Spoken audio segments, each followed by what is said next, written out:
Whoa,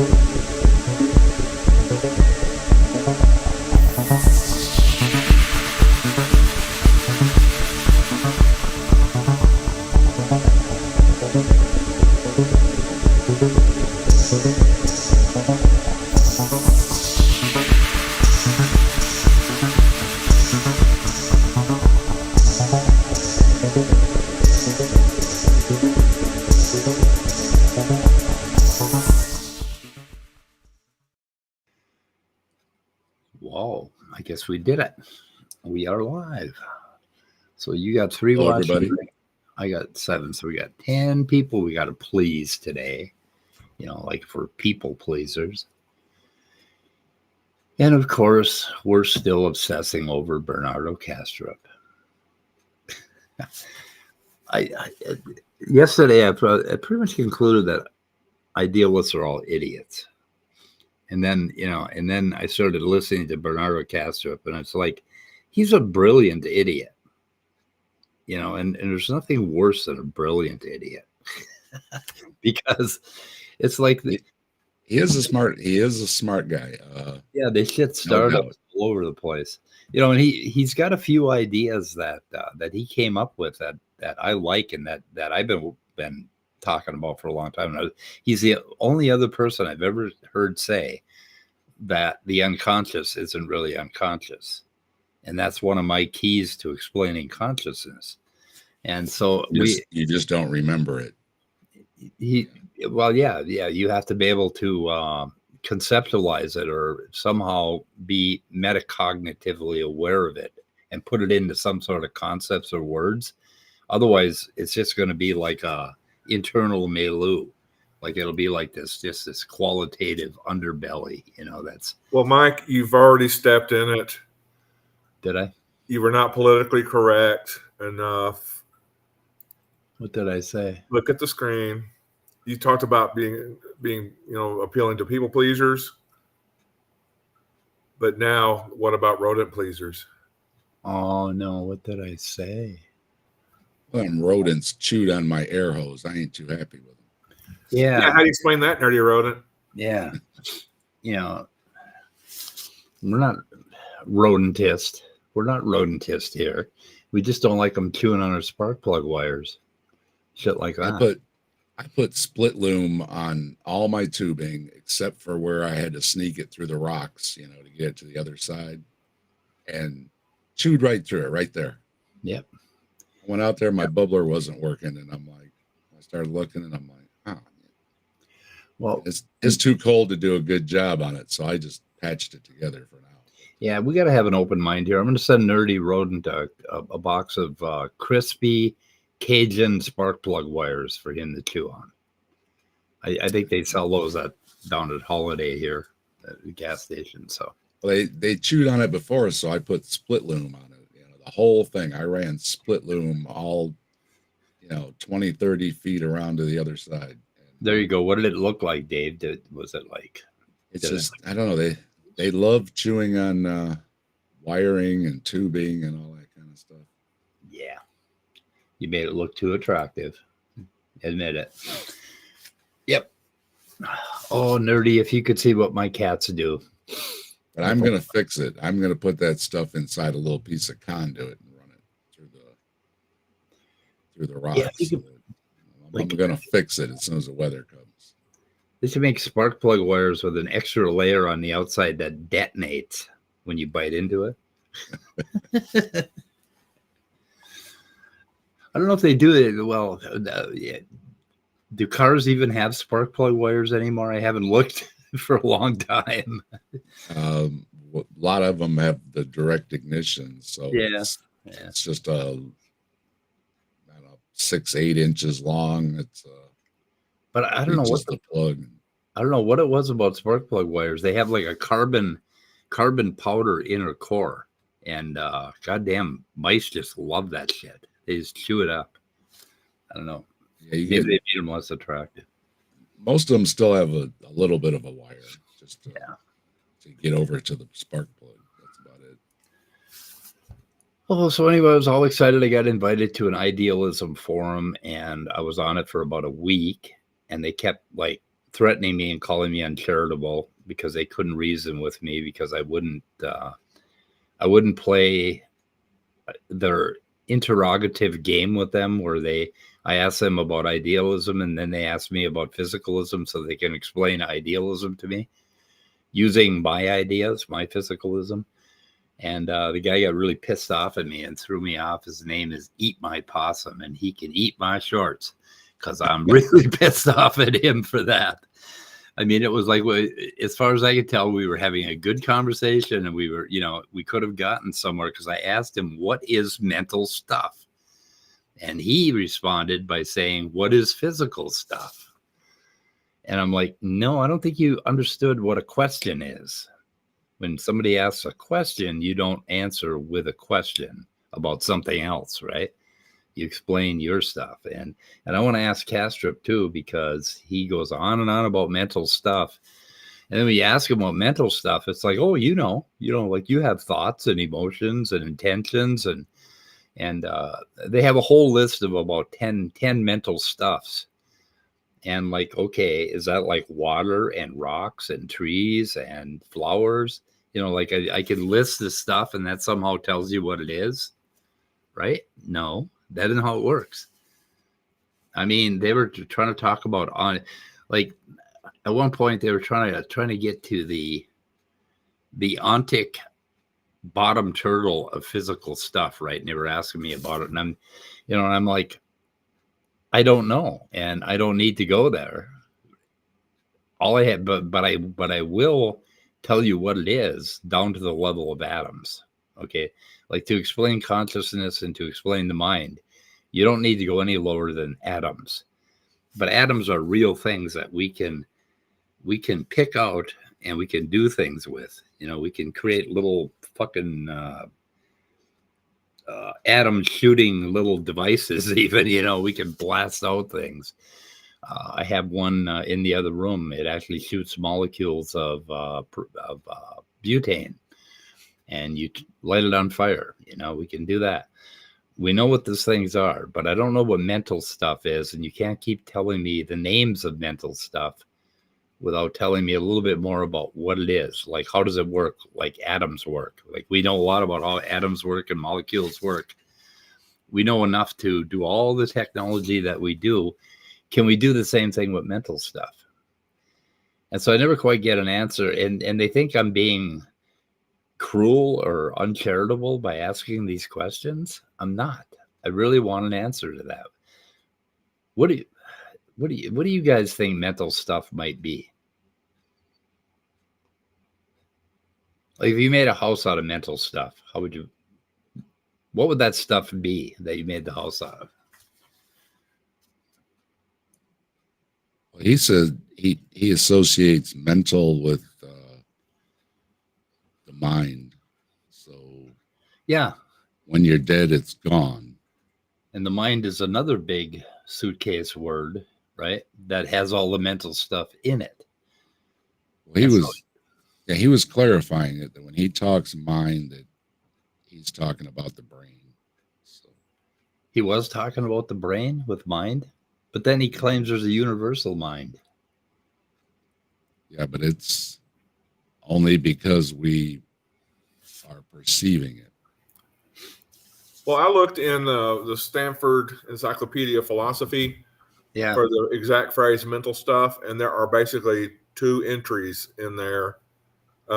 Not like a encyclopedia entry, but there's just 2 lines in the whole thing, in that whole website, where mental stuff is even mentioned. Really? But there might be a different word that can be a synonym for stuff that I haven't thought of. Mind stuff, mental stuff. Okay. Yeah. Or mind matter, or I don't know. But yeah, there would have to be, a more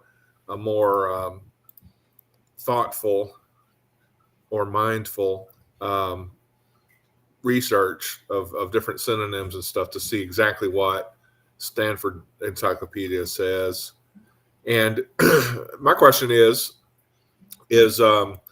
is the International Encyclopedia of Philosophy. That's another online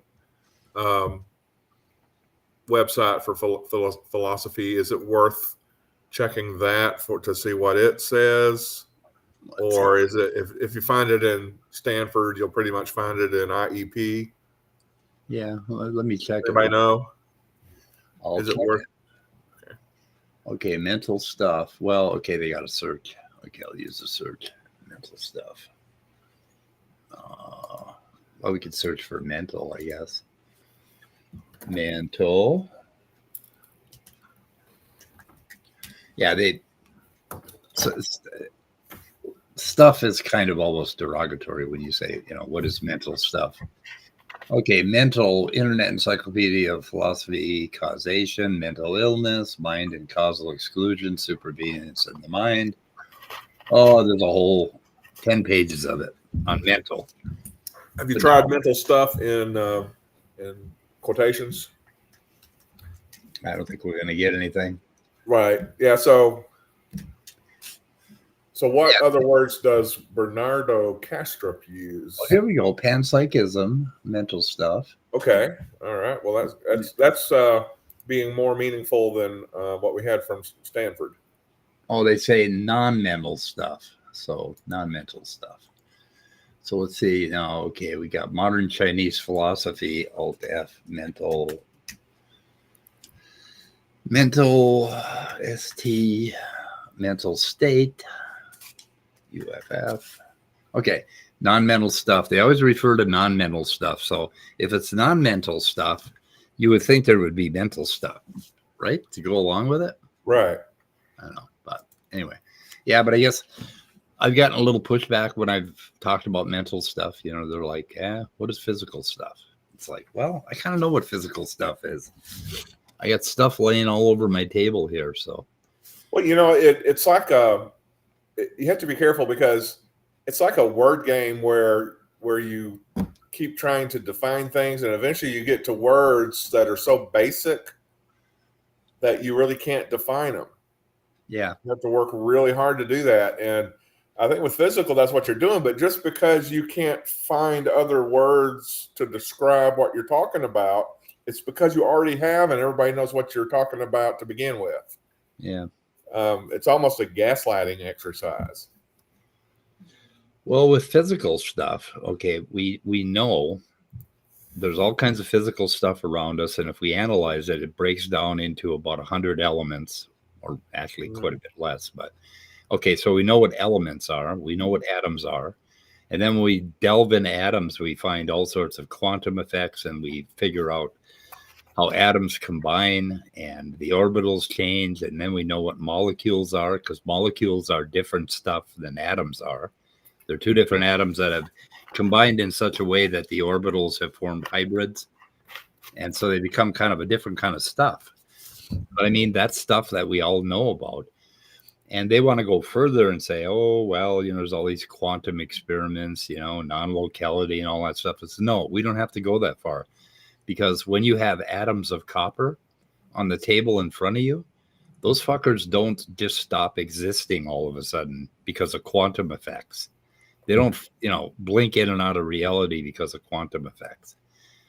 Copper pretty much stays in the same spot. So we have all this stuff that we know about as human beings that stays in the same spot. And so we have a really good idea what physical stuff is from a, what would you call it? From a common sense human point of view, right? So, I mean, with that, we can explain almost everything in technology with this atom stuff. Okay, here is a question from Nerdy that I think it really gets to the can you meat of the matter. And of course, now I'm having a little trouble. My memory's fuzzy on exactly how Bernardo words things. I know he thinks everything is consciousness. Like consciousness is the substance of the universe. Yep. There's a universal something consciousness. And we are differentiated identities or something that are kind of spun off that universal consciousness. So you can have mental stuff without physical stuff because consciousness is mental, right? Yeah. In his scheme. So yes, but the thing is, he's thinking consciousness is the fundamental substance of the universe. Yeah, there is no physical stuff in Bernardo Kastrup's view. There's only mental stuff. Everything's made of mental stuff. So there has to be a thing, because when I was watching him talk to Shermer asked him if there would ever be a point where even if you had like an algorithm going with an AI where it becomes aware of being aware of being aware of being aware, that there would never be a point where he would say it would be conscious. So he's saying that no physical way can you just keep adding and adding and adding, say evolutionary, however you want to word it, and get to consciousness, because they're trying to say, is a computer aware of what it's doing? He claims what if you wrote a program saying to be aware of what the computer is doing, and then another program being aware of, would you ever get that because of how the layers of our mind work? Well, he claims, did you ever replicate that? And he said no. He claims no, because it doesn't have metabolism. He always talks about metabolism being necessary for life. So if the computer had some sort of basic metabolism, like it had its own little power cells embedded in the silicon, and they absorbed energy from the sun, and they converted it into electricity, that would be a metabolism, right? Well, then would it be conscious magically? Because that's what I was picturing, like a little terrarium sitting there on the microchip, right? Right. And now it's organic, right? Yeah. Okay. Does he claim that the universal consciousness has metabolism? Because I think he says that the reason AI can never be conscious is because it has no metabolism. Right. So the universal consciousness has a metabolism? I don't think he would claim that. Because the universal consciousness makes us the stuff that we are, the brain stuff, right? The universal consciousness, we're mental constructs in its mind, as near as I can tell with Kastrup. This gets this is where you start going around in circles with these guys, and I don't. They talk about it because he said there is a perception that even a single-celled organism has consciousness, but it's very, very limited. Yeah. So it isn't. He is saying that our consciousness is an evolved, level from adding and adding and adding, but that you could never do that, without it being organic. It has to be the metabolism. Producing, the metabolism. Well, I'm not sure what that means. He kept saying it, but basically that it has to be organic. Yeah, once that again, still doesn't answer how, though, that why or anything that we're conscious. It's just he's taking words and creating slightly different meanings and applying them to his philosophy, because I'll bet he doesn't give a very definitive definition of metabolism to go with his description of things. I don't think so. It seems because it always raises the question, what do you mean by metabolism? I don't think there's anything in the definition that means that the way you obtain and process energy is. I just don't. I don't know. I just don't see a difference. I would say computers do have a metabolism. You plug it in the wall, and it gets its energy from the wall, and boom, it's on top of that, that you're trying to build intelligence. So he said it's like some kind of the metabolism is striving to be something, I think is okay. See, we're putting in intentional teleological language in there now. Well, he's talking about autopoiesis because all cells strive to keep their themselves in order. Right. Right. Okay. Yeah, just the act of a single cell looking for food is striving, and you need that to ever be on that other level of conscious. Let's see. Okay, what does he say here? But then again, though, but you can't replicate it by just adding layers and layers and layers in the computer. So it's still a mystery as to when the single cell became, the same thing like with, when did humans first appear out of, the other apes? And it's like, well, it's, over a period. So where is that period where we became different than, all the other lesser conscious to that other level? What actually did that is still doesn't have really an answer. It's still like he doesn't know, nobody knows. So it's, okay, do they have still a gap that he's trying to fill? Do they have a formula to describe the transformation of mental stuff into physical stuff? He's got something here where he says one objection is exceptional because it poses some legitimate difficulty. A necessary implication of the ontology proposed in Chapter 3 is that an organism's metabolism, all of it, is the extrinsic appearance of the organism's conscious inner life. So what the fuck? So that basically what it means on the outside, or what it looks like. This is reasonable enough for certain patterns of brain activity known to correlate with experience accessible through introspection. But what about metabolism beyond the brain, such as the liver, kidney functions? And what about the metabolic activity taking place in, say, a person's left big toe? If the ontology proposed in Chapter 3 is correct, then liver, kidney, and even toe function must all correspond to experiences as well. Yet, try as we might, these experiences do not seem to be accessible through introspection. Well, I think he says that, let's see, what would he say about that? Moreover, even if we were to look at the brain alone, ignoring the metabolism in the rest of the body, recent studies in psychology suggest the presence of seemingly unconscious mental processes in the brain. Okay. And then he talks about, how there's no, I don't know, what the fuck. So that's where he mentions metabolism once. Let's see where he mentions it again. Okay. Finally, we have good empirical reasons to believe that normal metabolism is essential for the maintenance of our dissociative phenomenal fields. Okay. Yeah, that's the front of... Yeah. For when it slows down or stops, the dissociative boundary seems to become phenomenally porous, and we have a psychedelic experience or a near-death. Anyway, there are rabbit holes to go down here, and it's going to take a whole lot of work with this guy because he's hard to keep up with.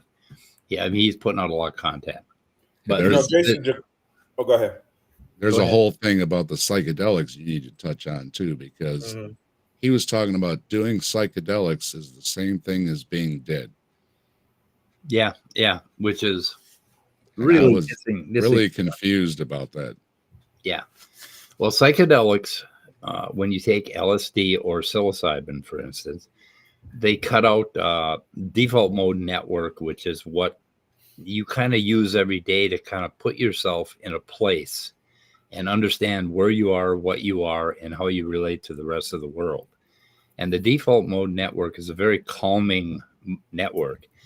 It leaves you a little bit bored because you feel like you already know everything about what's going on around you. You discount most perception, and you reinterpret like things that you see. Like you'll look at a square or a cube, and you're not really seeing that with your eyes.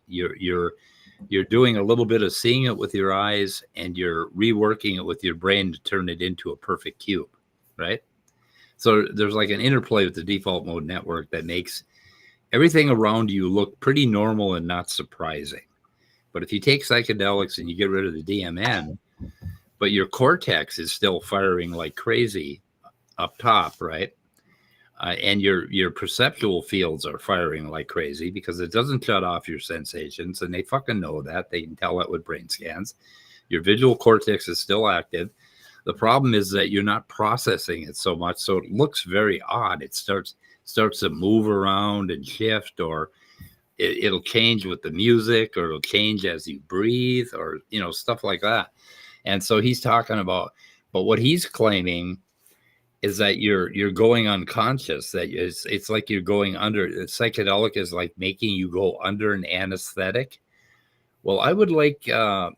Kastrup, if you really believe that, take 2,000 micrograms of LSD before surgery instead of anesthetic. I challenge you to do that and find out what kind of a good time you're going to have, because it does not make you unconscious. It does not shut off your fucking brain. In fact, it turns some parts of it on so loud that you would be screaming bloody murder. That would be a good thing to challenge him with, right? I mean, if you really believe this shit, just take more acid and go get surgery or get stitches or anything, Go ahead.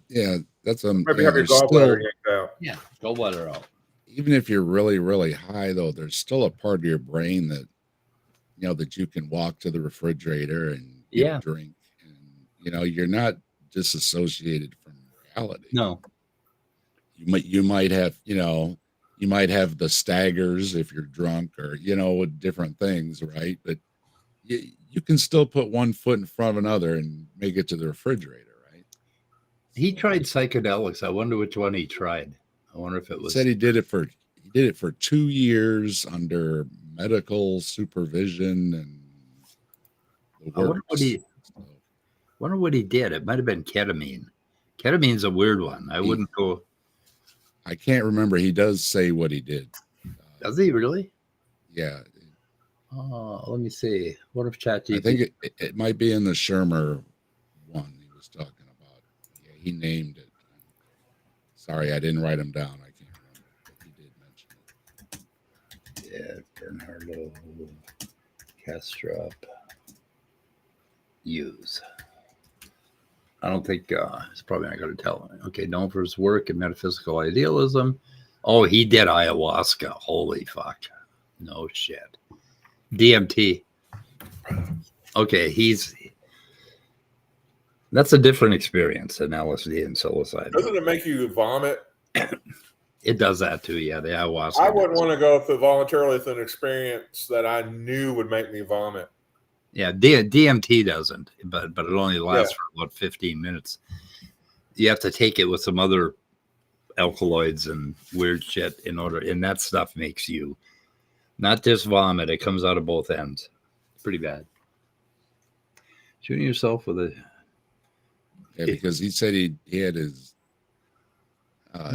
kidney or liver or something and different organs, all blood work and everything, or something before he did it, because it can affect. Really, I don't know of any ayahuasca ceremony where they have like a lot of medical. I mean, you go down to South America for it. Well, I guess, there are some people doing it in the United States now.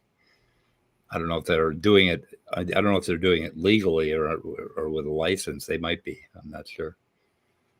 So, Kafai, I think what Bernardo Kastrup was saying is that shooting yourself in the head with a shotgun, a la Kurt Cobain, is the same experience as vaping DMT. I don't think he so. seems to have been on a journey, because he mentioned, starting out with basically his first degree is all the computer stuff. And he was working at CERN and everything. I mean, obviously a smart guy with all that stuff. Then he went into thinking about the philosophy thing. And then he went into this couple years of doing the tripping and everything. So he definitely has been on a journey. Oh, yeah. A lot of us have. He is seeking something. Yep. Oh, boy. Okay, he was on Meaning and Idealism with Bernardo Kastrup on Expanding Perceptions. I don't know much about the channel. Bernardo's been like on every channel. Yeah, I know. You're mostly my feed. Yeah, my feed is just packed ever since I started watching videos. Yeah. There's so many. You just can't watch them all. He's everywhere. Yeah, I got a list of about 40 of them, I think. But anyway, I thought what this guy said about he's talking about Bernardo Kastrup's idealism. I made the comment to him. I said, if we are really looking at this as in Occam's razor, then idealism to me actually explains everything that are, like it makes the paranormal normal, and it kind of helps to explain that. Okay, so what he's saying is that idealism has much more explanatory power than physicalism because it explains the paranormal, which I thought was kind of cute, right? So I mean, is this where they're really going? And I think that's kind of where Bernardo wants to go, is he sort of believes in ESP, mediums, the paranormal, all that shit. He just doesn't talk about it too much. It's a belief system that accommodates everything. Yeah. Everything if the paranormal becomes normal, then that means that it would have an understanding and an explanation that probably would be by science, and then it would become physical, materialist, and everything else that he's kind of against, right? Okay. He said he's not a materialist anymore. Yeah. Leo, I caught that too. Occam's razor. Occam's razor.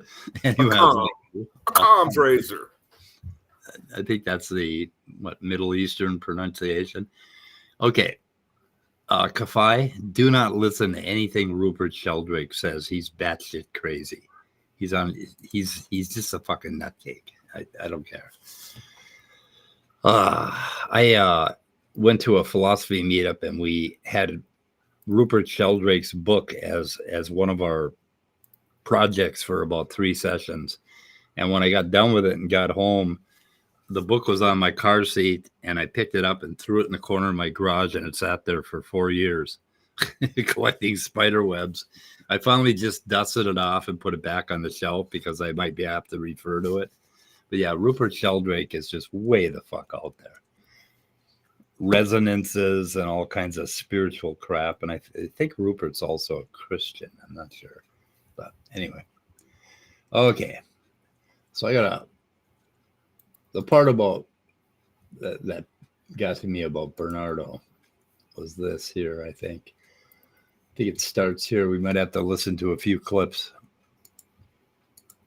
Basically, what people would say if there's no hard problem, they say it's the meta problem is a series of easy problems, and if you answer those easy problems will dissolve the hard problem. So, yeah, I think so. This is a tricky one. Okay, he goes on for a while here. There is a real meta problem in the sense that, curiously, there is a minority of people who do understand what physicalism is and entails, and what idealism is and entails. They do understand all that, and yet they do not recognize the hard problem. The hard problem is the following. There is nothing about physical parameters or properties in terms of which we could deduce the qualities of experience in principle. Mm-hmm. In practice, we can deduce those qualities just by looking at the correlations between brain activity and experience. We don't understand how one leads to the other, and if it does that at all. But if we see enough correlations, we start being able to deduce the link between the two in practice, but not in principle. There is nothing about mass. Have you ever heard that before? That normally, if you can't do something in principle, you can't do it in practice. But he says we can do it in practice, but not in principle. I just thought that was sort of odd. You know, like there's some logical reason why you can't do it. And if there's a logical reason why you can't do it, then how the fuck do you do it in practice? You know, it doesn't. I didn't get that at all. But it's a little deeper than that. Now he's talking about correlation, which is a really important part of my intuitive understanding of what consciousness is. So long before, let's see. Oh, was all did. Is this where he tells you what you think? Aldous Huxley was calling consciousness the reducing valve of consciousness. I got his book over on the shelf, but I have not read that one. I read it when I was like, I don't know, a teenager, I think. Anyway, okay. It's charge, spin, momentum, geometrical relationships, frequencies, and amplitudes, in terms of which we could logically deduce that those amplitudes and frequencies correspond to the color blue, or to the feeling of heartbreak. The bridge is logically arbitrary, and there is a reason for that I can elaborate on later if you guys ask. But that's the hard problem. Now, curiously, some people do not see it. Some people who do understand the things involved do not see the hard problem, and that's curious. It's like a blind spot in one's mind that is very curious. Now, I think most of the people that do not see the hard problem do not see it because they actually don't understand what physicalism implies and entails. They just do. There it is. The physicalists that don't see the hard problem, like myself, don't understand what physicalism is. So apparently I don't know what physicalism is, but I'm a physicalist. So like, why would you argue with me if I don't know what it is? I'm just like, what the fuck, Kastrup? Do not understand what the hard problem is. So they don't see it because they don't understand it. Right, I don't understand. That's not a meta problem. That's just short-sightedness. That's just ignorance. It's not a meta problem. There is a meta problem, but I think it's much less widespread than people think. Let me give you an example. A lot of educated people out there who are not philosophers and haven't spent time thinking about this, they make the following assumptions, or they have the following unexamined understanding of physicalism. They think that according to physicalism, our thoughts and our emotions are in here, inside our heads. But that the colors we see, the flavors we taste, the melodies we hear, they are really out there, according to materialism. Perceptual experience and its qualities is really out there, according to materialism, they think. And it's only thoughts and emotions and endogenous experiences that are in here. Well, no, it's not materialism.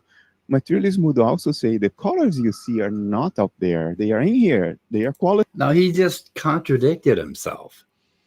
At first, he said materialism says that the colors are out there. And now he's saying materialism says that the colors aren't out there. They're in our head. And materialism does not say that, Bernardo. I don't. What is? It's a little of both, isn't it? I don't fucking know. It's things are there, and then it's how we see them with how the light bounces off and comes back to us. It's a resonance, with a red object, reflects light in a certain frequency, and I'm looking at it right now, and it's my eyes are processing a visual cortex, and it sets up a resonance in my brain, and you can actually look at those resonances. There's waves, that would start to cycle in certain parts of my brain, but it's all depending on the cup and me looking at the cup. Okay. And when I look away or close my eyes, the resonances will start to die down and become a little bit fuzzy, and pretty soon they'll disappear. Unless you're a really good visual person, you can bring back those resonances with fuller force, but I'm not. And I don't know. And thus they're generated by your brain inside your skull. So are the flavors, so are the melodies, the textures, the smells. There is nothing out there that can be visualized. Out there is just pure abstraction. So you need to understand this in order to understand the hard problem. Because the hard problem is precisely how you go from those pure abstractions into the actual qualities of experience. So if you think that there are real qualities out there, you cannot understand the hard problem. You will be blind to it. But that's just a misunderstanding of materialism. There is no version of materialism that can be internally consistent, saying that there are fundamental qualities out there and derivative qualities in here. This divide is completely arbitrary. Either qualities are fundamental everywhere, or they are all derivative, and they are all inside your head. It's one or the other. But most people who casually would refer to themselves as physicalists do not understand this. And it's surprising. Even people with doctorates in computer science or people close to me, they fall for this. It's quite interesting. So yeah, they don't understand physicalism. Okay, so he's I think he's got an idealist mindset, and I have a physicalist mindset, and it's very difficult for me to see the idealist mindset.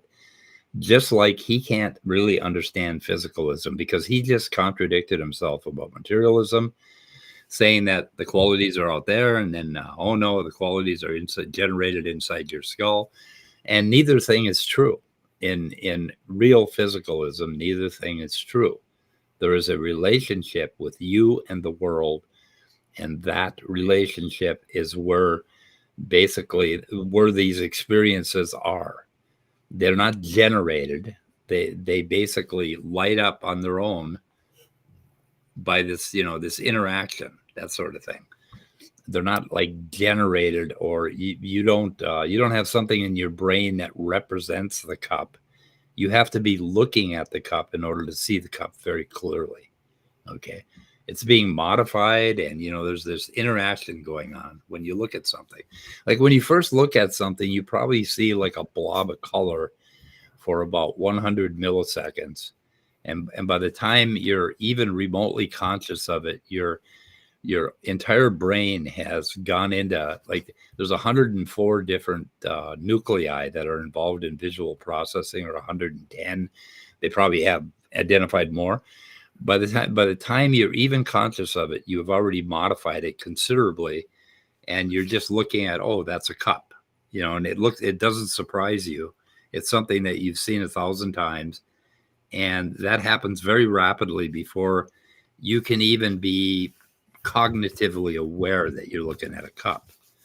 And that's why it's really important to look at consciousness on a time stream, because a lot of stuff happens before you can even consciously comment on it, or before you even notice it.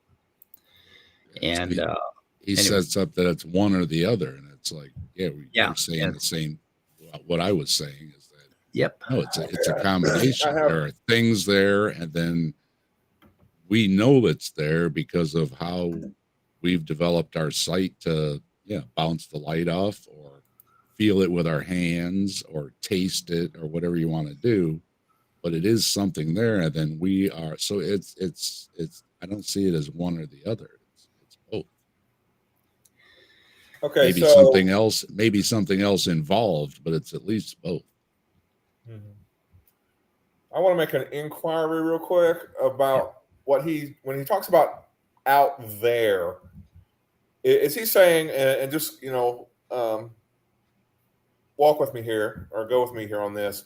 Let's say I put salt on my on my dinner or whatever. Maybe it's on my mashed potatoes, and everybody's having mashed potatoes, and we all put salt on our mashed potatoes, and same amount of salt, but because people are different. For some people, everything's going to be too salty. For some people, it's not going to be salty enough, and for some people, it's going to be the right amount of salt. So, is he saying that because we each experience saltiness, that salty has to exist out there somewhere, external to ourselves? Because it's a quality we can all talk about. I think you would say that it's the universal consciousness, but then we filter it with our brains to a different degree. So you would have one filter that said it's too salty, and I'd have a filter that said we need more salt. And that's the way it is, Scott. If you ever had dinner with me, you'd realize how bad it is. Yeah, well, I don't get why it has to be that way. Because I can have things that have too much salt or not enough salt. So I've experienced not only saltiness but blandness, which would be lack of salt, let's say. and I've experienced just right saltiness, like, you know, the perfect French fry, usually gotten at McDonald's, actually, where you get it, it's just got the right amount of salt on it already. You know, you don't have to do anything to it, and that's almost like nirvana. But we can all kind of, each of ourselves, you know, get input from one another about our own experiences of salt, and come up with the idea of saltiness. And that doesn't require anything to be out there. It's like, okay, your internal saltiness sounds similar to my internal saltiness. We'll call it saltiness. Yeah. You know, my gauge of the presence of salt and what's enough or too much. And it's usually with respect to a disgust response, which is a basic part of our being. You know, the disgust response is so basic. Everyone's got one, and it boils over into our morality, but it's a physical thing, so that we won't put the same gross thing in our mouth the second time we encounter it, or try to taste it. So I just don't see a necessity for this extra requirement of there being something to contain and hold the ideal or the quality of saltiness for everybody. And that's assuming, of course, I'm interpreting what he's indicating correctly, and I may not be. And I look to the wisdom of anybody listening and commenting in the side chat to let me know how far off base I am. Well, he would claim that that our brains are filters, and your brain is going to be a different filter than my filter. So it's going to take the saltiness of the universal consciousness, which is a quality that exists in the universal mind, and it's going to interpret it differently for you and differently, you know, for me, right? But it's really kind of like, that's where I start to break down with this universal consciousness thing, because, okay, there's you, and you may be eating food that's too salty, and I may not have any food at all in my mouth. And the reason that I can't taste your saltiness, which is in the universal mind, is because I have a dissociative personality disorder that my brain creates, right? Where I can't read your mind. That's what he claims. And it all kind of like breaks down. And he calls this with Occam's razor. Occam? Is it Occam's razor? Ahmed's razor. Oh, I'm going to call it Ahmed's razor. Ahmed's razor. He claims that his idea is parsimonious, that it's the easiest idea, right? Because there is no hard problem for him. And then if I were to say, well, Bernardo, there's no hard problem for me either, he would say, oh, I just don't understand physicalism. Yeah, you're just not the right kind of physicalist. Yeah, and that was on that Discord forum. What I was trying to get them to think about is, what do we mean? Okay, when you have the hard problem, what it means is that there's something about your mind that you cannot develop a good intuitive explanation for. Like, you can't explain the richness of the color blue, or a blue sky, or a sunset. You can't explain that using physical terms. So when you explain something with physical terms, what that does is it gives you an intuition, and that means that it matches things that you've understood before, right? And you get this like emotional response that, oh, that makes sense. Now I get it. Okay, the reason my car rolled down the hill is because the emergency brake came off, right? You understand it because we understand things in the physical world very well. But when it comes to our minds, we're shit at it. We have we have some words for what's going on in our mind, like thoughts and feelings and love and emotion and quality and taste, the taste of, we have all these things, these words, but we really don't understand mind in physical terms. And that's called the hard problem. Well, the way you understand something in physics, like your car rolling down the hill, is you have to learn about the physical laws and how all those things work. And we know how gravity works very well, every one of us, and we know how car brakes work, and we know about hills, and we know about all that. So we get this like intuitive understanding. We don't have a hard problem. I mean, is there a hard problem of why your car rolled down the hill? No. But there is a hard problem of consciousness, because when it comes to your mind, take a look at current neuroscience literature, and there is the reason why you don't understand your mind, because it's fucking complicated. There's a lot to learn before you start to have an intuitive understanding about what's going on in your mind. And I don't think it's an intractable problem for somebody who doesn't have a hard problem to explain to somebody who does, to the point where they can say, oh, yeah, that makes sense, right? But these guys claim that there's an intractable, in principle, hard problem that we can never explain. But then he strawmans physicalism and materialism as being just about quantities and not about qualities. He's got this dichotomy in his mind, so he can't get around it. He'll say, oh, the only reason we know about atoms is because we can measure them. You know, we know nothing else about atoms. Well, I don't think so, Bernardo. Anybody who's looked at a steel bar or iron bar or a copper wire knows something about the quality of atoms. I don't know. I mean, it's not just quantity, it's quality. But then, of course, they'll say, oh, it's just the appearance of the copper bar. And that's in your mind. So right away, they want to set up this subject-object dichotomy, and that leads to the hard problem.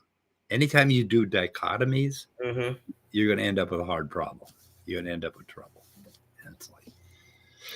So Sydney Raptor asked a question, auditor effect. Is that something in neurology or philosophy that I've not heard of before? I hope it's not like a joke I'm not getting. Something I haven't heard of. Okay, I can't find that comment. It's right here on your screen. Oh, it's down further.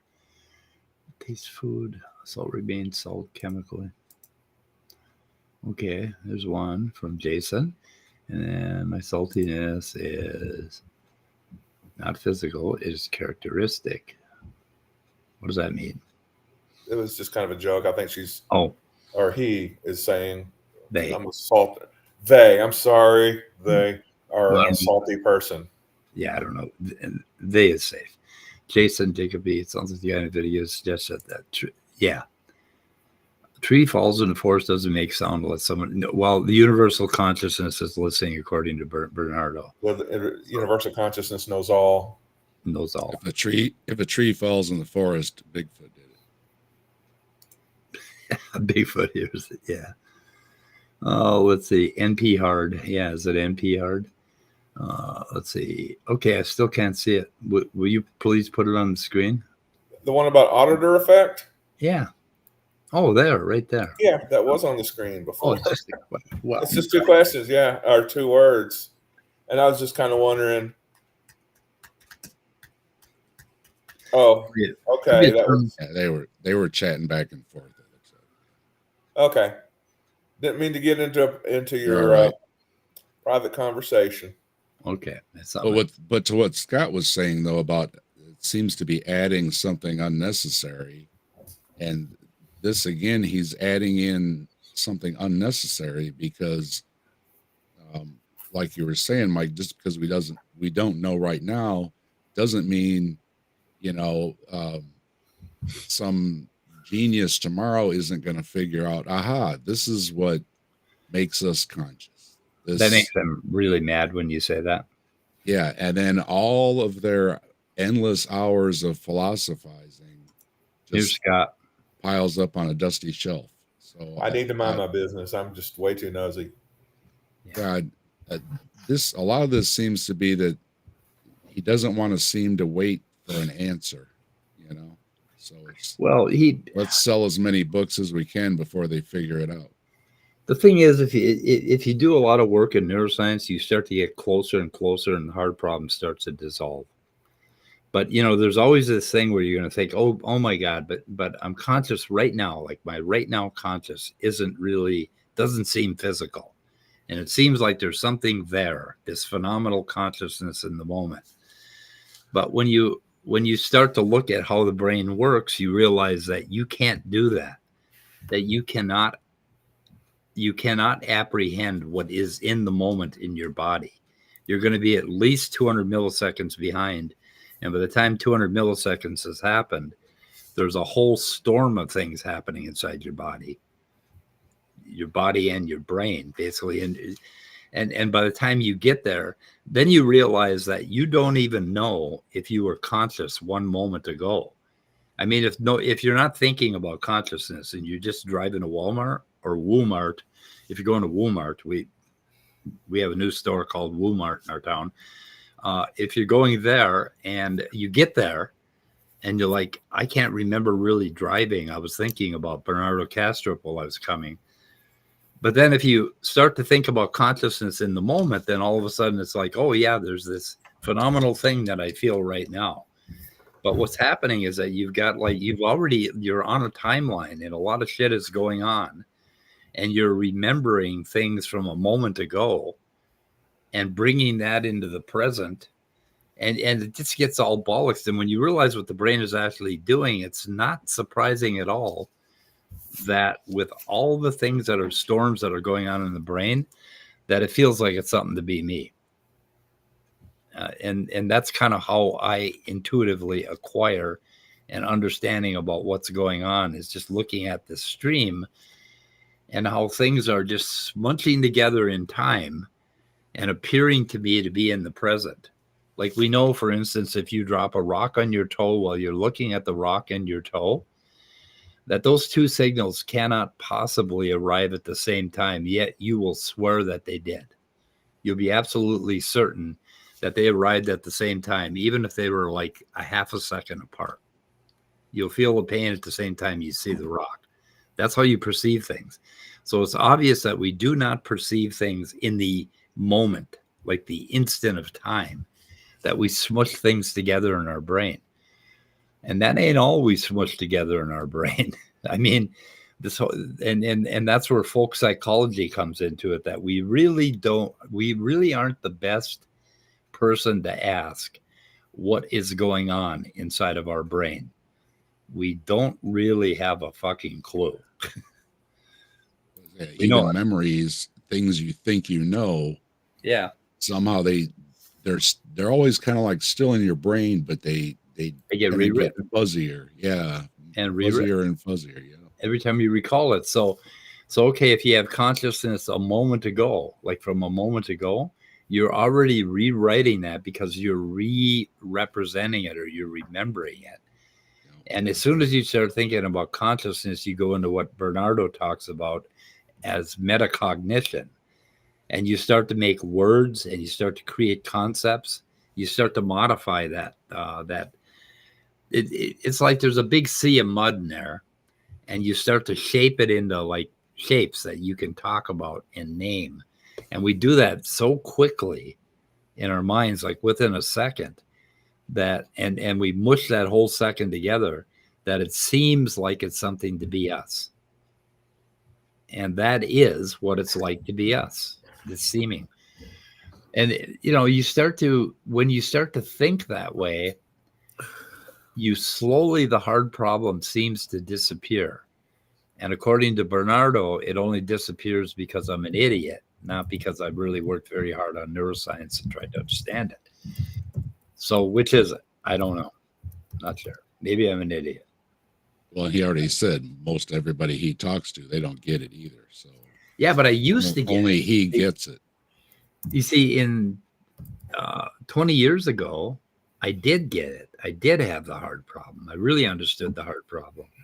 And then I started reading and reading and reading and reading for 20 years, and the hard problems went away. So apparently reading makes you dumber, right?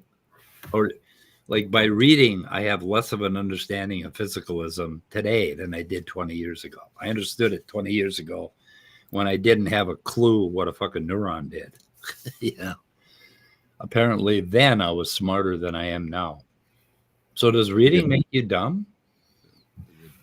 It depends what you read and how you are perceiving it. Oh, yeah. By what it's supposed to be, because there is a supposed to be, but it's how we perceive it. So the universal mind sent you the letter, but you didn't read it right. Oh, yeah, I didn't read it right. That's basically it, right? We're getting there is a should be, like Scott was saying. Well, it should be this salty, but then we're just saying, well, I don't care what the universal mind says. Yeah. I like it more or less. So again, it's adding something that is unnecessary. What good does it do if we're ultimately just going to decide how much salt we want? Yeah, the thing about or how we read his book, or listen to his lectures or anything. It's the same thing. Everybody's going to come away with at least a slightly different. Even if you agree with him on most things, and you're in his camp, there's always going to be something that you say, but this thing here, right? There's always going to be a separation. You heard about this? Let's see. Did Kafai do the first part of this up here? Okay. There's this little quote. There was a young man who said, "God, I find it exceedingly odd that this tree continues to be when no one's about in the quad." And then God says, "Young man, I find your astonishment odd. I'm always about in the quad. That's why this tree continues to be existent by me. Yours truly, God." Bernardo quotes that in his analytical idealism paper. So that's his universal mind. So. Yeah, something's still perceiving the tree to be there, even if we're not there. So the 90-mile-per-hour fastball, they did a study with baseball players. They basically... They were trying to see the ball when it was really a fastball, like 90 plus miles per hour. They were trying to see the ball and they would hit with a certain accuracy. Well, then when they taught these baseball players not to try to see the ball, but to do it more intuitively, to not think about seeing the ball, the batting average went up significantly. They were able to hit it more when they tried not to see it, because it's impossible to see a 90-mile-per-hour fastball coming toward you. You can't see it, which is another one of those really cool things about the brain. I wonder if they have that. My ex bought me out 100 odd things about the brain that you probably didn't know, and there's a whole bunch of stuff like that in there. I should look it up. Think how in tune you have to be with like every muscle in your body if you're one of those free climbers. You know? Yeah, Is that another level of metaconscious because of you're how well they're trained, or there's you have visual systems that are much faster than your conscious visual system. It's superior colliculus, and there's some nuclei in the thalamus that basically have all these maps that are capable of extremely fast reactions, and you will jump before you're conscious of something. You'll start jumping before you're conscious of it because you have these faster processing circuits that are just going like crazy. And when you learn Taekwondo or some martial arts discipline, if you do it right, you'll stop doing it in your conscious mind, and you'll start letting your body do it without consciousness. Basically, your body will just do it by itself. And they call that muscle memory. Yeah. Which is a physical thing. Yeah. So what did I do? Hey, real quick, I just wanted to point everybody to one link in the description. I just thought Paulogia today had a great analysis of the basically the no true Christian fallacy, the one where, well, you probably weren't really a true Christian because you deconverted or deconstructed or whatever the word is. And it was an analysis of, there it is, Tim Barnett and I want to be a cool youth minister hat, and somebody named Elisa Childers. And so anyway, go pay that some mind, and I expect to spend a few hours just looking at the comments because there's some very good and thoughtful comments throughout there. And I don't know, I haven't seen a lot of Christian comments, but maybe there will be some. But yeah, go take a look at that. Follow that link, and you'll enjoy the analysis. He's not cool enough because he doesn't have the hat on backwards. Yeah, that's really gonna make you excel. The young man preacher I was listening to the other day, yeah, he had the hat on backwards. So. Yep. He responded to my comments too. Who did? Mentioning he's got a whole lot of tattoos, and I mentioned some about, doesn't it say you're not supposed to mark the flesh? He says, well, what does it say in the verse before that? It says you're not supposed to cut your hair. Looks like you ignored both of those things. So I don't know what his point was with what does the verse before it say? It says you can't cut your hair or your beard. And he's got a shaved head and he's clean shaven and tattoos. And I'm like, I don't think that's following the Bible. I really don't. Oh, I had such hope for that Discord server. I thought those idealists were going to give me a deeper understanding of how they think. And they threw me out. I really hate that. Mm-hmm. It threw me out before. Yeah, they were ageist as fuck. Oh yeah, yeah. What do they say about me? I'm old. That's why I'm set in my ways. And then they came up with this theory that, I'm thinking that we're the wave of the future. That their particular, well, I guess they're all different kinds of idealists, but our idealism is the way of the future. And these old guys, they just can't. They're just too into their materialism. Yep. And so. They Not for self said old people are sometimes set in their ways.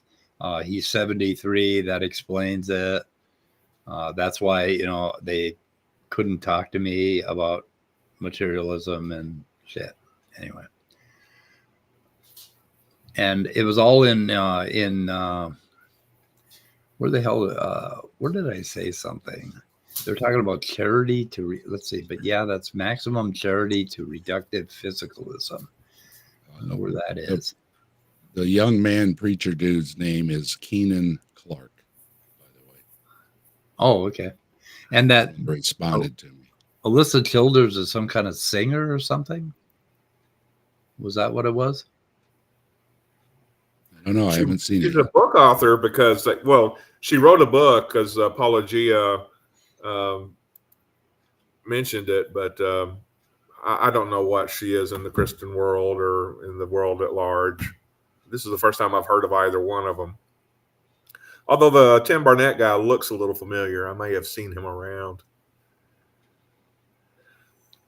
Yeah. Maybe it's because he doesn't have his hat on backwards. I'm not recognizing it. It could be. Yep. It always reminds me of the meme where the guy has his hat on backwards with his sunglasses up on top of his hat.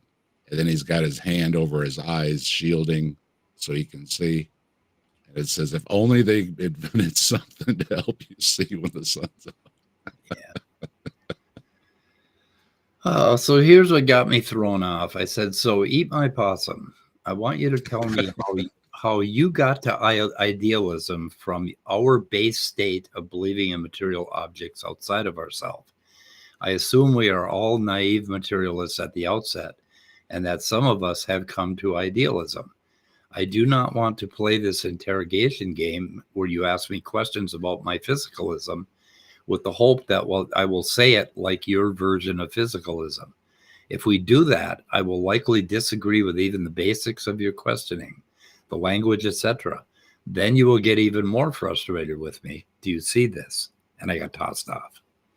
Like what I was getting to is, when you start talking to a creationist and you start asking them to say, okay, well, tell me about Adam and Eve and how genetics worked all the way from there. And they'll say, well, have you heard that evolutionists said this and that? I mean, they'll automatically start talking about your idea of evolution, right?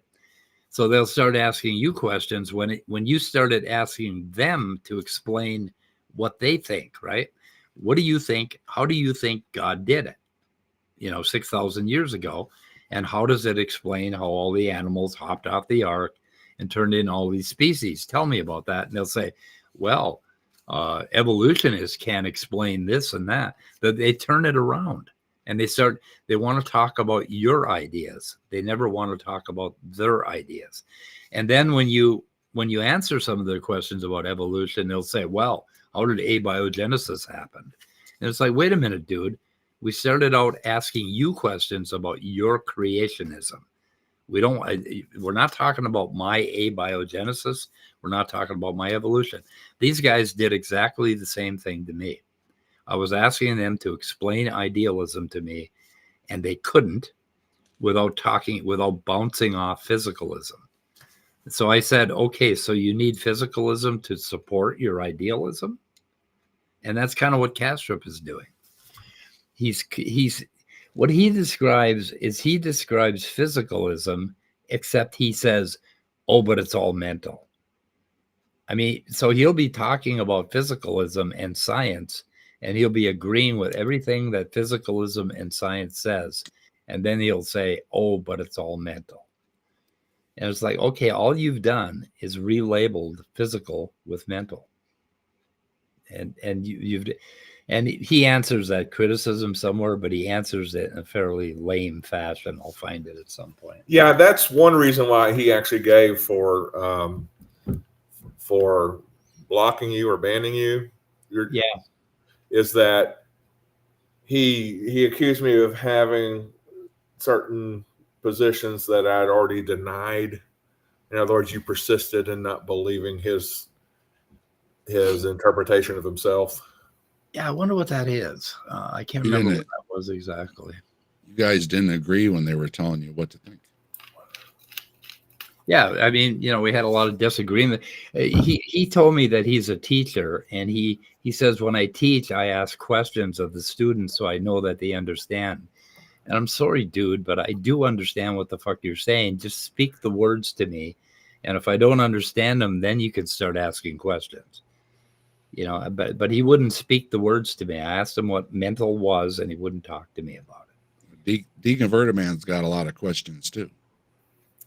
He wants to know how we all have a lot of questions. Work. Antihistamines? Yeah. Well, no, there's a hard problem with the hard problem of sneezing. How antihistamines work.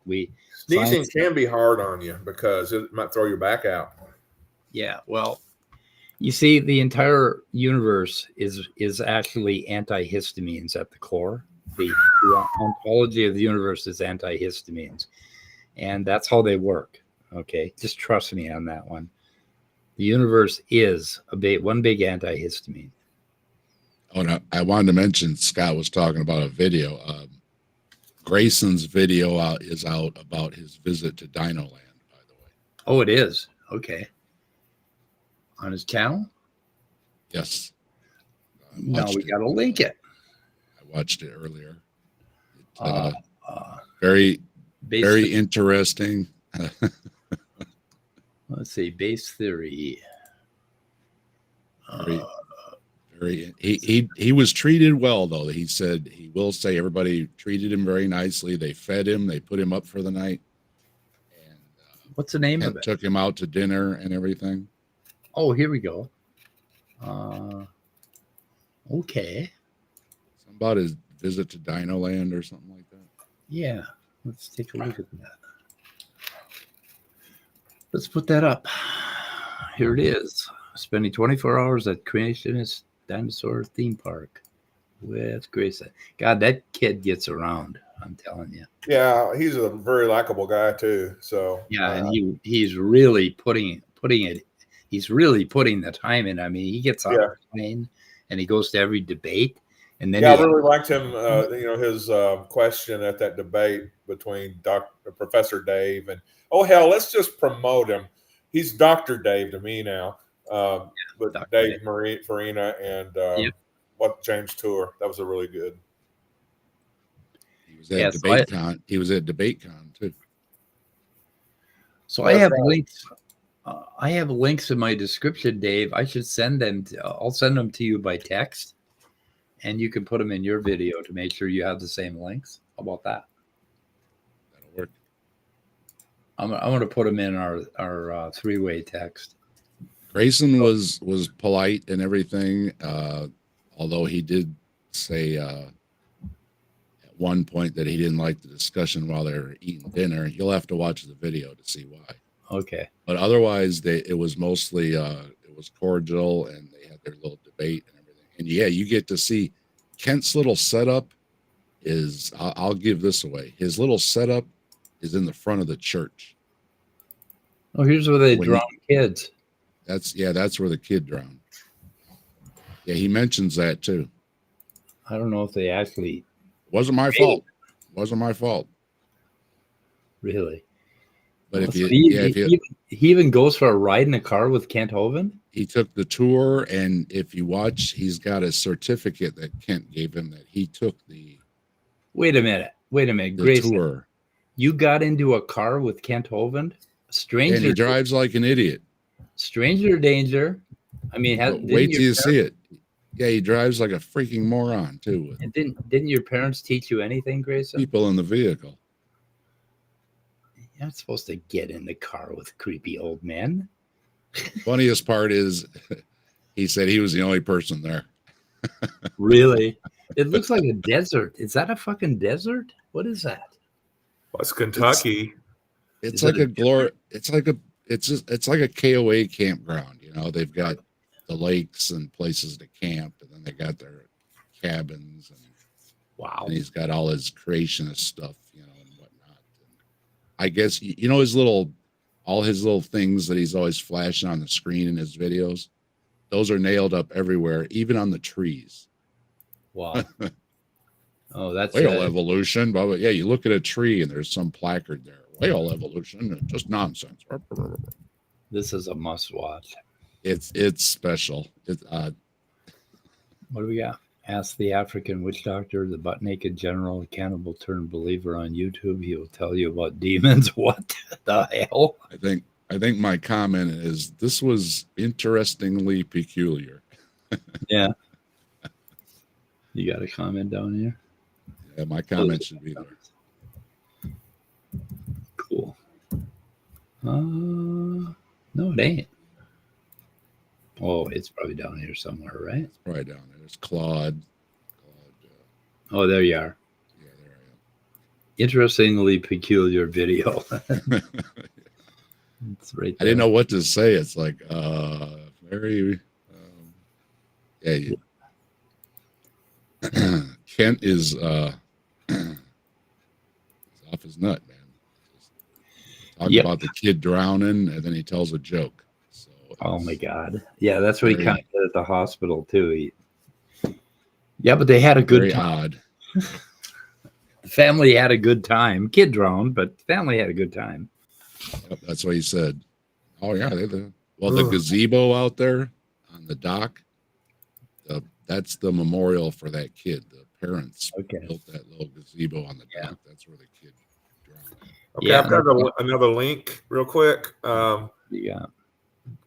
Creationist is actually doing a video tonight at 8 p.m. Central Standard Time.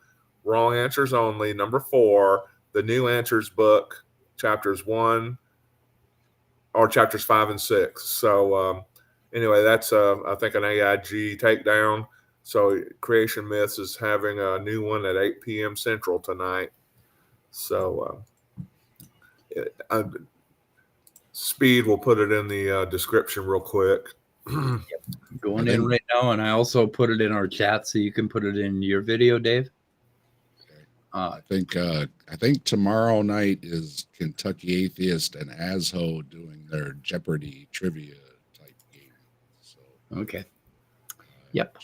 Check that out if you're not doing anything tomorrow. Let's see. Okay. Oh my God, Tsunami or Sumami, you got to have a wrench. I'll give you a wrench. Come on, man. I didn't know. Uh-oh, somebody doesn't have a wrench. Somebody doesn't have a wrench. Sumami doesn't have a wrench.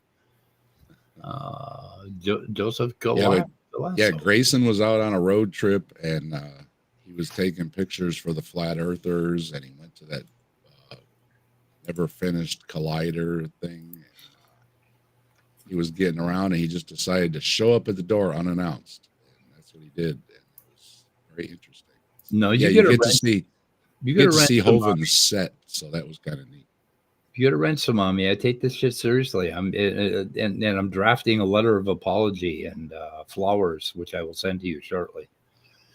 Just post all of your personal information in the side chat, and we'll send those to you right away, including your credit card number. No, we don't need that.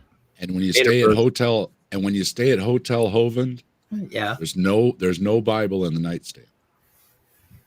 Really? No, because somebody will steal them. Grayson was expecting there to be a Bible in the nightstand. There should have been. There wasn't. He could have called like the local chapter of the Gideons. I'm not going to tell you what is in the drawer. You have to go watch the video to find out. There is something in the drawer, but it's not a Bible. Need to watch that video. It's a dildo. Is it a dildo shaped like no crucifix? No, it's not like that. We'll watch you'll see what Hovind replaces the Bible with. Okay. Somebody suggested that when you go to a hotel that you stay at frequently, that you go there and you put $100 in that Bible somewhere, and then you go back a year later and see if the $100 is still there. Ooh, that's a good one. Yeah. And not one of those $100 fake gospel tracts. Not the kind you print at Dino Adventureland. That's in one of those God Not Dead movies. He sent the daughter off to college. He was worried about her learning all that science and evolution stuff. So he put money in the Bible. And then when she came back, he looked and the money was still in the Bible. Oh, God, there was another one of those movies were reviewed recently. It was really horrible. What the fuck was that one? I can't remember. Watched so many YouTube videos. Anyway. This was the one that Harry's in, the guy from Night Court. Okay.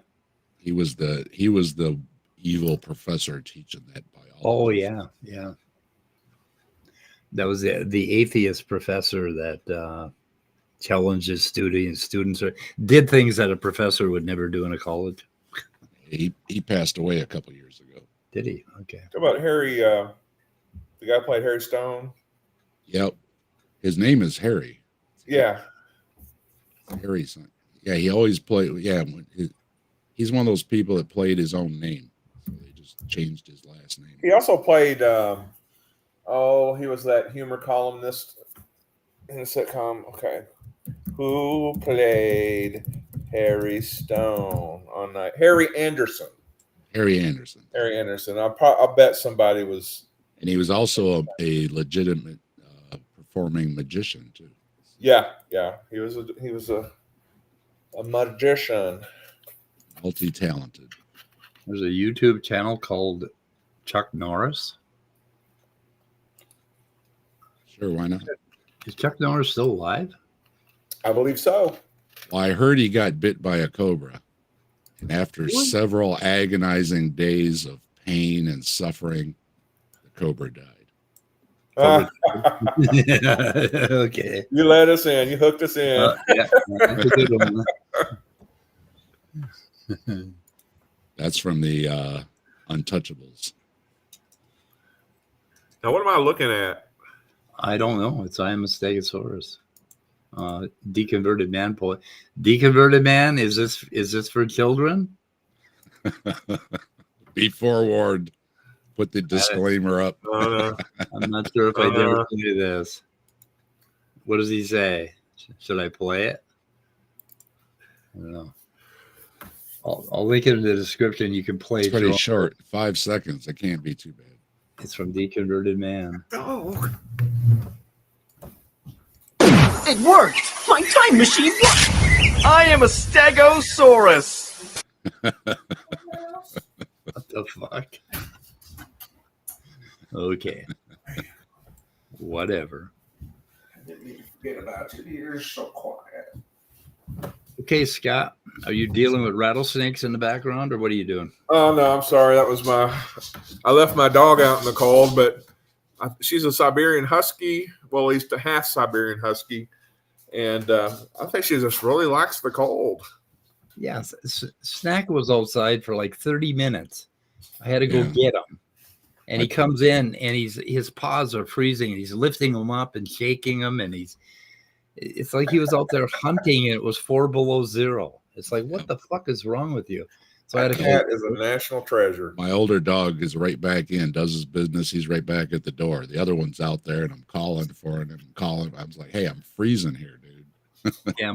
My sister's dogs go out, and they run out, and 2 seconds later, they're like, nope, run back in and pee on the floor. If you did hear any kind of rattlesnake sounding noises, it's probably her little leader feet, her paws, her clicking on the floor. Yeah. Yep. Yeah, my St. Bernard used to go out and his feet would get, snowballs on him and he'd come and click on the floor and then he'd slip. Yeah. We're having a heat wave today. It's up to like 20 degrees. So. Yeah, we're like, I think we're like at 17. Oh my God. No, 13. It's the 17th. 13 degrees. I'm going to go out in the sun and get some sun. Go out and sit on the lawn chair for a while. So that's why we got a shooter in the head now. I have to go get some sun. We got another little dip in the temps at the end of the week, but then next week it says back up to about 40. So. Yeah, it looks like next week it's going up again, and for January that's pretty high temperatures that they're predicting. Yeah, I wonder if we're going to get up into the 70s at the end of the month or something. 2023 was the warmest year for since 1880, I think, something like that. In Minnesota. Maybe but it's cold out right now. So that means all the scientists are wrong. The climatologists don't know what they're talking about. Yep. Can't you see it? It's snow. I've got snow out in my front yard. I mean, where's the warming at? Yes. Of course, it's been 40s and 50s up until a few days ago. Yeah, our lakes just froze. The ice fishermen are running out there. They're really happy. That's why I was telling my wife when I was younger, I remember there was always snow around here. Yeah. And my dad was one, he worked in the factory, and if the guys all got an idea, the whole shift would go, So if it was go golfing or if it was go fishing, if the walleye are running in the river, the whole shift would go fishing, or they would go ice fishing, and you could drive right out on the lake. And I can't remember. Been years and years now since you could get out on the lake. You can do that in Minnesota. My dad said that when he was a kid, the snowdrifts were as high as the telephone poles, and they'd take sleighs and horses and run over them and pack it down. And that's how they got to town. But there was a lot more snow, and it was a lot colder back in the 30s. We were joking. We almost died going up to the corner store the one year. We're going to watch the football game. And Buddy and I went up, and there was huge snow drifts. We're trudging through feet of snow. There was a wind chill of, 30 below or whatever it was. Your nose is freezing shut. You can't breathe. And we only got to go, literally the corner store was half a dozen houses away or something. We were spoiled. We had a corner store. Yeah, we're joking, dude. We're gonna die going to the corner store to get some potato chips to watch the football game. So the weather is definitely different here. And my friends in Florida were talking about how strange it was not having rain over the summer. And they've lived down there for years. So I can't remember just not having rain in Florida. When I was in first grade, northern Minnesota, one morning, the local radio station reported a temperature of absolute 64 degrees below zero. And my mom bundled me up and sent me to the end of the driveway to wait for the bus. And I remember hearing trees cracking in the forest, like branches cracking off and falling because they were so brittle. And I was out there waiting for the bus, playing. I looked like Kenny, with a little viewport, right, all bundled up. But yeah, they'd send us out to school, wait for the school bus when it was fun. And your mustache froze over. I didn't have a mustache then, Scott. I was No, I can't imagine you without that mustache. So yeah, right. so Yeah. 7 years old, I imagine you with a mustache. Yeah, I had a mustache and a beard back then. Yeah. But it was, they'd send us out to play when it was 40 below, and like when I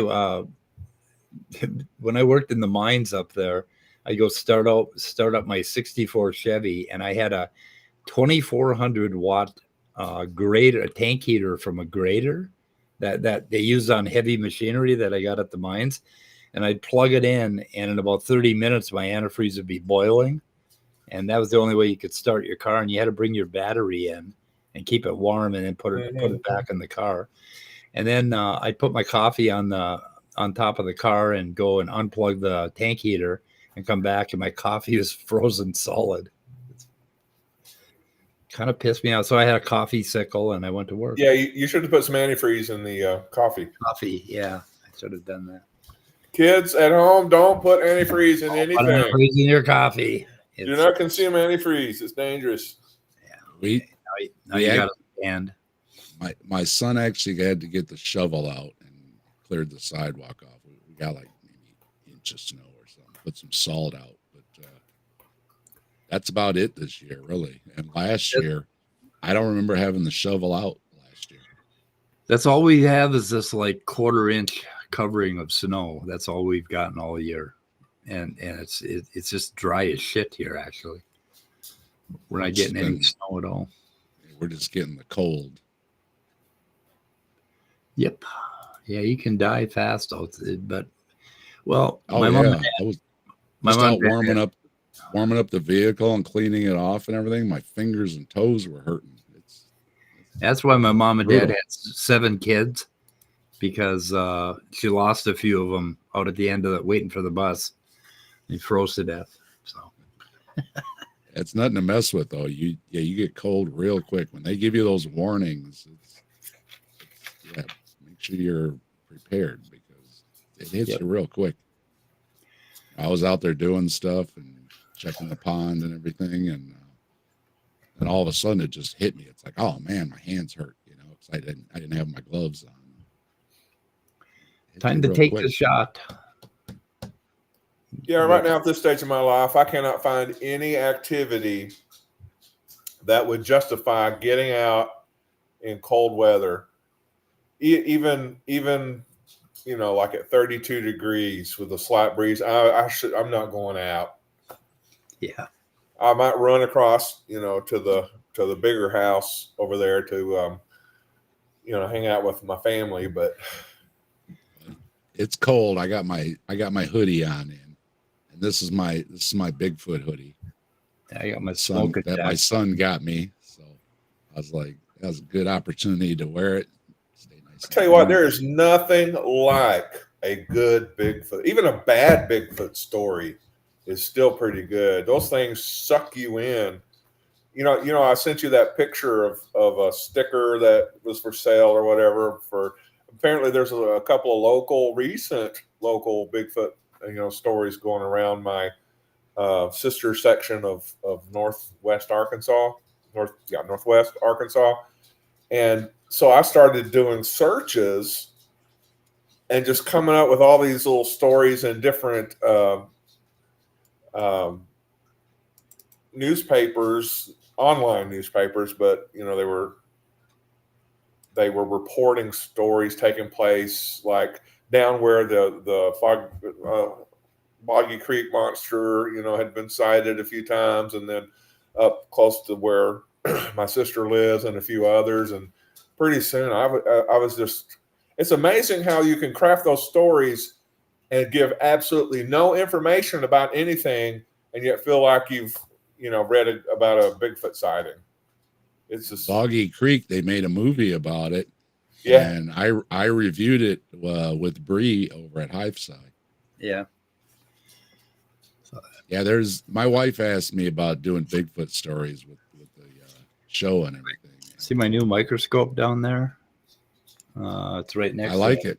This one, so I got 2 of them side by side. Yeah. I like it. Yeah.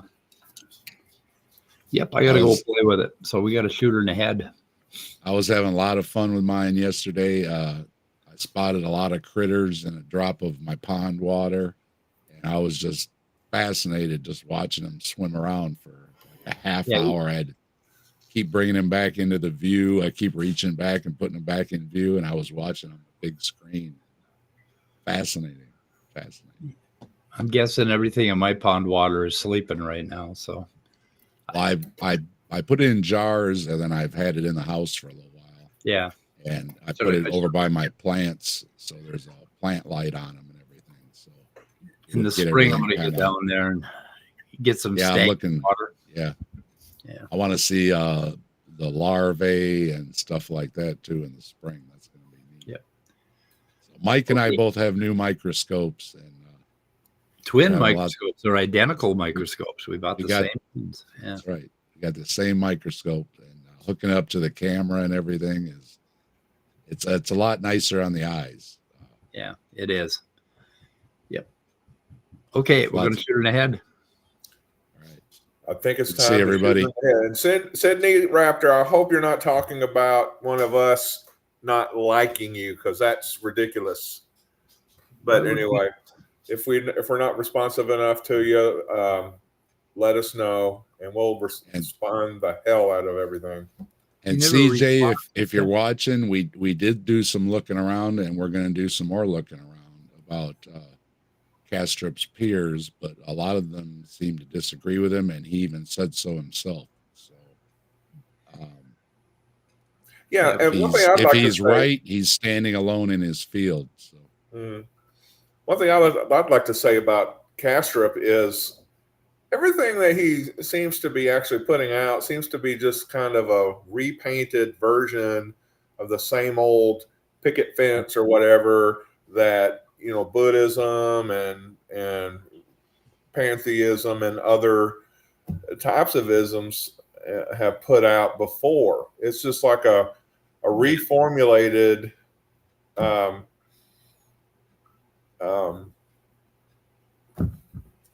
what's the word where all is God and pantheism. Yeah. But he hates pantheism. He hates pantheism. So, but for some reason he's like actually, Mikey. He don't like nothing. Yeah. If he doesn't like pantheism, why is he so pantheistic? Yeah. Well, he's got in this 4-hour video, he really gets deep in the weeds, and he starts going around in circles. And I was like semi napping while I was listening to him, and I had to shut him off because it's like, Jesus Christ, dude.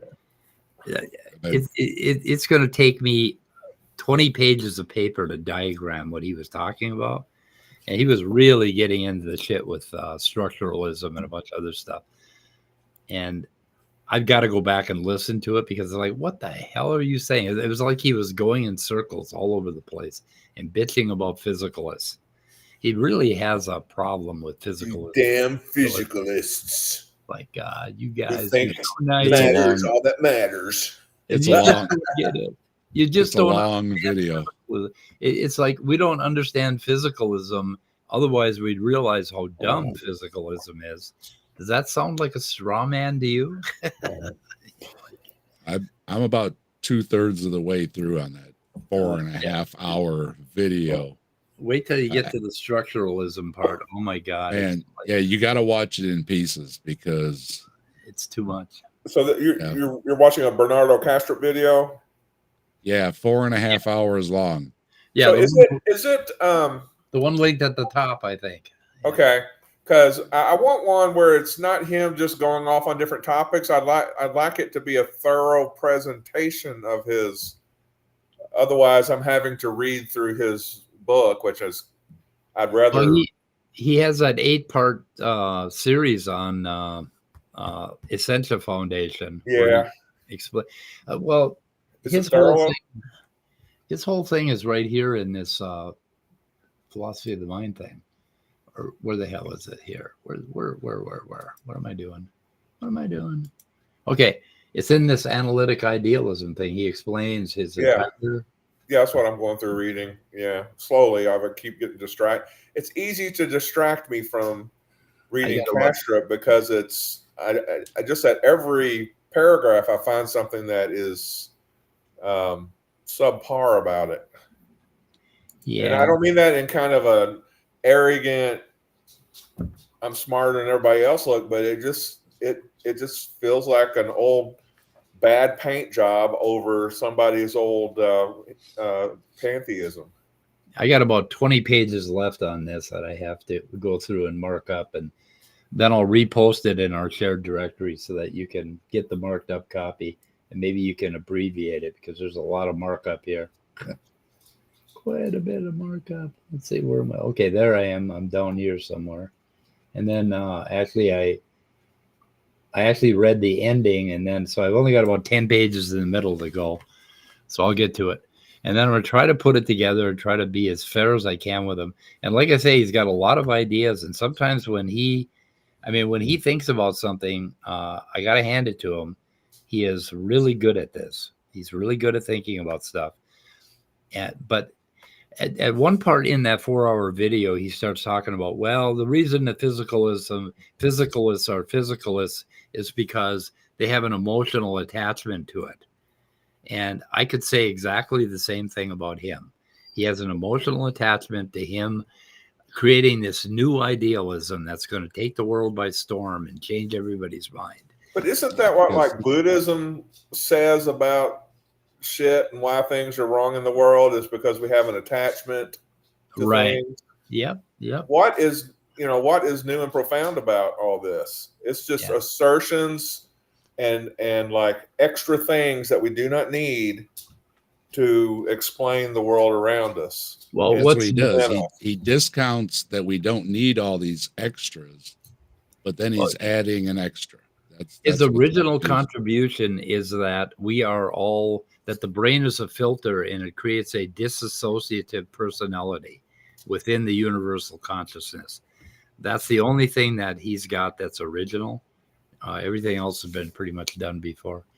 Now, does he propose that the brain primarily is a filter, or that it just sort of happens to act as a filter? I would think some neurologists and neuroscientists can think of a much better ways to describe the function of the brain. I think so, yeah. But I think in some places he actually does double down and says that all it does is it filters stuff out. And when you start to shut the brain off, like in an NDE or a psychedelic experience or anesthesia, that you become universally conscious.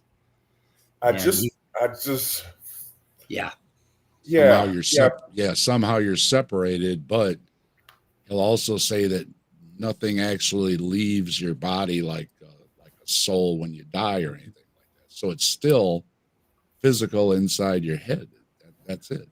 And the fact is, for millennia, people have been eating the wrong berry or the wrong fungus, or getting hit in the head and losing a lot of blood and having all of these sensations that can be explained much more simply in terms of neuroscience. So, all these years, it's just been, yes, we understand that people have these experiences that they interpret as, otherworldly, or being one with the universe, or being everything, or whatever the beliefs are. But you can see where accidents and unintentional ingestions of things could be behind all that. It's not like the normal is the global psychic field or whatever, the global consciousness. The normality is we are a physical process that's in a system. There's that whole idea of systematics. And once that gets out of whack, you get all sorts of feelings that are understandable, but are not the statistical norm. Am I clear at all? Yeah. To end things out on a little. What is that? That's the critter that I was watching. And I was just mesmerized. It's got all these arms. It's got all these little things buzzing around the outside. It's got all these little things going on the inside, and it's moving around. That is the dissociated conscious field. Yeah. Yeah, he's really dissociated. It's moving because you see, I have to keep bringing it back into focus. Wow, that is neat. So this is just one of the numerous critters I spotted in one drop of water. Is that one of the videos you texted to us? Because I didn't. It might.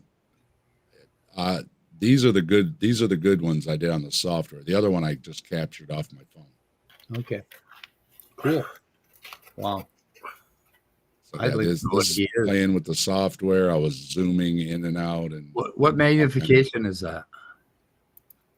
I think this one here is 75, maybe. I think 75% fills up the screen. And once you go over 100, it's more than the screen size, and you got to move the scroll bars around. Okay.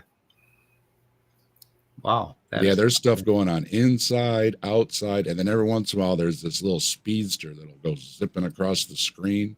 Yeah. And I spotted that. That's a little fat looking worm thing, and he just shoots around. And I spotted a bunch of other different ones. So. Command Cyborg, you missed everything.